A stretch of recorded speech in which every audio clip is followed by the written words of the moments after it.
সাখাওয়াত হোসেন সাহেব চট্টগ্রাম বন্দরের উপদেষ্টা, আপনি দুর্নীতি মুক্ত নন। আপনি চট্টগ্রাম বন্দরে এসে চট্টগ্রাম বন্দরের কর্মচারীদেরকে হুমকি ধমকি দিয়ে যাবেন, তাহলে আমরা অতি দ্রুত আপনাকে চট্টগ্রাম বন্দরে অবাঞ্ছিত ঘোষণা করব। 28 তারিখের একটি সংবাদ সম্মেলন এবং আমাদের একটি কর্মী সভায় আমরা চট্টগ্রাম বন্দর সম্পর্কে যে বক্তব্যগুলি দিয়েছি, আমাদের যৌক্তিক দাবিগুলোকে আমরা সেখানে অবশ্যই যৌক্তিক দাবিগুলোকে চট্টগ্রাম বন্দর কর্তৃপক্ষ এবং মাননীয় নৌ পরিবহন উপদেষ্টা আমাদের দাবিগুলোকে মেনে নেবেন, সেটা আমরা আশা করি। তবে ওই তারিখে বক্তব্য দিতে গিয়ে আমি ওনার ব্যক্তিগত কিছু বিষয় নিয়ে বক্তব্য প্রদান করেছি, যেটা আমার না করলেই ভালো হতো।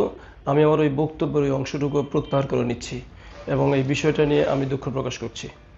আমরা চট্টগ্রাম বন্দর কর্তৃপক্ষ গত 24-25 অর্থ বছরে 4% প্রবৃদ্ধি নিয়ে 32,96,767 টিউস কন্টেইনার এবং 1,30,00,000 মেট্রিক টন কার্গো, যার প্রবৃদ্ধি হচ্ছে 5.43%, সেই পরিমাণ প্রবৃদ্ধি নিয়ে আমরা চট্টগ্রাম বন্দরে আমরা 48 বছরের রেকর্ডকে আমরা ভঙ্গ করেছি ইনশাআল্লাহ।